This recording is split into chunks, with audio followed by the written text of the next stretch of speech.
Hi, everyone. Thanks for joining me today. I'm Janice Klein's AOE Marketing Coordinator. Today, I'm speaking with Bryce Barker, Event Planner for AOE. Bryce holds a bachelor degree in tourism, hospitality, and event management from Indiana University, as well as a certified meeting professional CMP credential from the Events Industry Council. With over 6 years in the events industry, Bryce has extensive experience in planning and executing events to include site selection, contract negotiation, agenda development, catering and audiovisual coordination, speaker management, room blocks, and much more. Hi, Bryce. Thanks for joining me. How are you? Good. Thanks for having me. I'm excited. Oh, good. Mhm. So let me start with a couple of questions.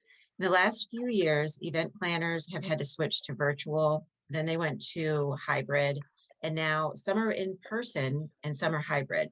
How do you and your staff make a decision as to when it's best to do virtual, in person, or hybrid?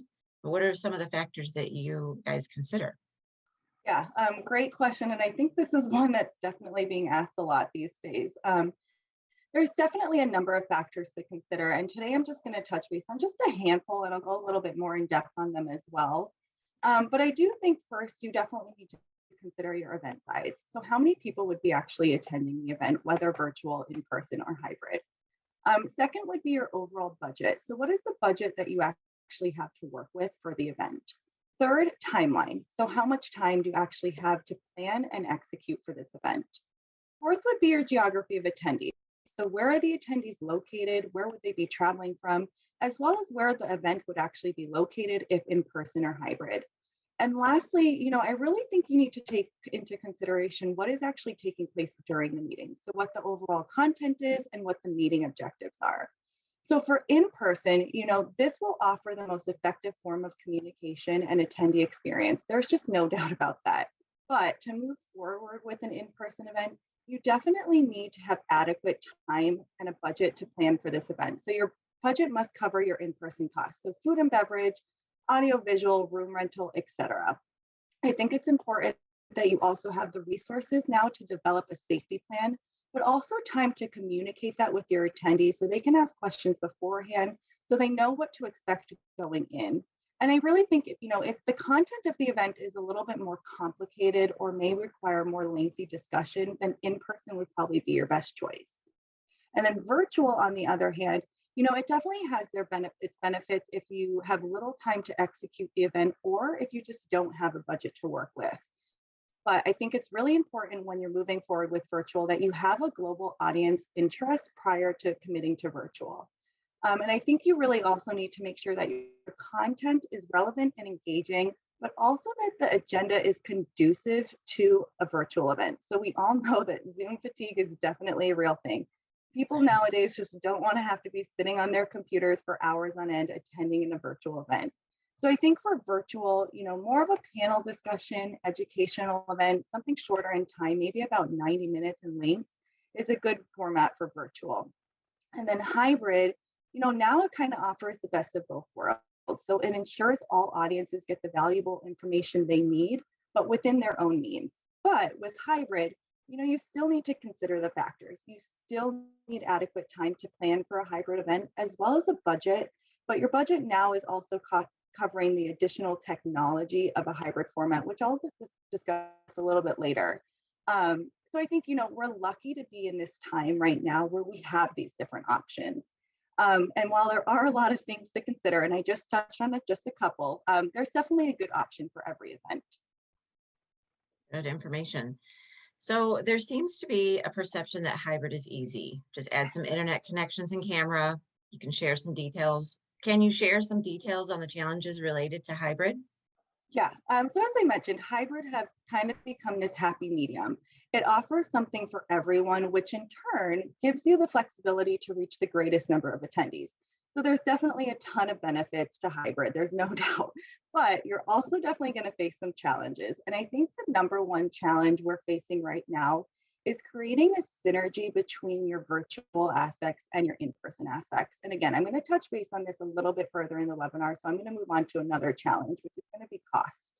And I think there's a big misconception that hybrid events are going to be less expensive than just your normal in-person events, when most of the time hybrid events will require a larger budget than just in-person.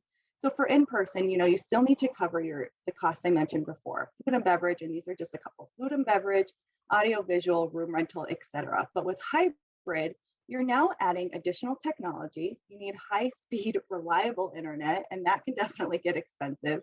You're Mhm. adding planning time, production time, staffing, and then of course the cost of your virtual event platform. So these are just additional costs that you now have to consider when planning for hybrid that you obviously don't have to consider for in-person.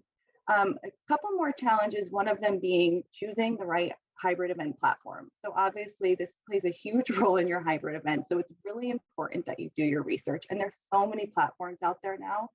So I think you really want to make sure that your platform creates a seamless attendee experience. That starts with logging into the platform, accessing the agenda, navigating it, and then accessing your content. This should all be user friendly to no matter what age is logging into the platform. And you also want to look at a platform that has interactive capabilities. So polling, question and answer features, networking chat rooms, as this will just assist with the online experience. Another challenge is going to be establishing the right ticket pricing model. So companies more than likely have their standard price that they use year over year for their in-person event. But when you add in a hybrid format, what is going to be your ticketing strategy? Are you going to have one ticket price for just your virtual attendees, one price for just your in-person? So there's a ton of options to consider, but it's really important that you're considering the value of your event and what it will provide, and that must be comparable to your event cost. And then I mentioned that, hybrid is the benefit of that you're reaching a broader audience, but with that, you're now catering to a lot more different time zones. And how do you adjust to these time zones that suit everyone? So I personally have been on a virtual event where we had an international speaker and it was about 3 a.m. their time. So obviously not ideal. So, you're not going to be able to suit everyone. So maybe you offer some on-demand content. So your live events that maybe someone internationally couldn't attend because of the time, offer those on demand so they still have the option to watch it at their own time. One last challenge I'm going to touch on is maximizing value for sponsors and exhibitors. And I think the challenge here is that sponsors fear limited exposure to the virtual attendees. So yes, in person, they can chat them up and have their booth and everything. So how do you convince your sponsors and exhibitors of the value that they would derive from a hybrid event? And I really think it's important here that you're creating unique sponsorship opportunities that is incorporating your hybrid events as well as your virtual event platform, because there's so much you can do within your virtual event platform. So sponsors really can get ample opportunity for brand awareness and leads via a hybrid event. So there's a lot of opportunity there, but it's just really convincing those sponsors and exhibitors of that opportunity. So while there are a lot of challenges, also a lot of benefits, I think by addressing these challenges while planning, it will only help maximize the success of your hybrid event. Gotcha. So I know you touched a little bit on one of the challenges, like the experience for both those in the room and those remotely for hybrid. Can you talk more about this? How do you balance these two audiences and their needs? Yes, so this is definitely a challenge that's being discussed, creating that synergy between the virtual and in-person aspect. And first, I want to start by touching base that I think it's hard as an event planner when planning for a hybrid event not to look at these events as two separate events, because you are working with two separate audiences, your virtual audience and your in-person audience. But I think you really need to start by switching that and looking at hybrid events as one event that will offer two different experiences for two different audiences. So I think this will help in the planning process. But really, to balance these two audiences, your event platform that you choose to go with will be important in creating that unified experience. So the best platform will offer various avenues of engagement for both audiences. So that could be via interactive tools. Again, live polling, chat rooms, direct messaging, etc. I also think it's important that the presentations that are taking place are crafted in a way that engages all of your participants. So make sure your virtual attendees can see the whole stage. They can see the speaker, they can see the presentation slide. And even better, if maybe your virtual attendees can be projected onto a screen so your speaker can see the virtual attendees. The speakers should also be able to answer questions, from both your in-person audiences, but also those online for equal opportunities. And I think, networking. So networking is a huge factor to take into consideration. And in-person attendees have multiple opportunities and avenues to network with peers, whether they're grabbing a drink of water from the water fountain and run into someone. But this experience is just as important for your virtual attendees. So I think really, communicating prior to the event and making sure all of your attendees create their user profile within the virtual event platform. This just allows more attendees to be able to connect, whether in person or virtual. Maybe you provide networking rooms where both in-person attendees and virtual attendees can participate in. Or you could even look at implementing gamification, which is, virtual trivia night one night or virtual bingo. This is, areas where both audiences can partake in. And I think, attendee engagement and event experience are key to your event success. So it's really important that you invest in the right tools and technology and use those tools and technology to be able to provide this to your attendees. Gotcha. So we talked about hybrid. What are in-person events like now? Are they back to normal? Are we back to normal?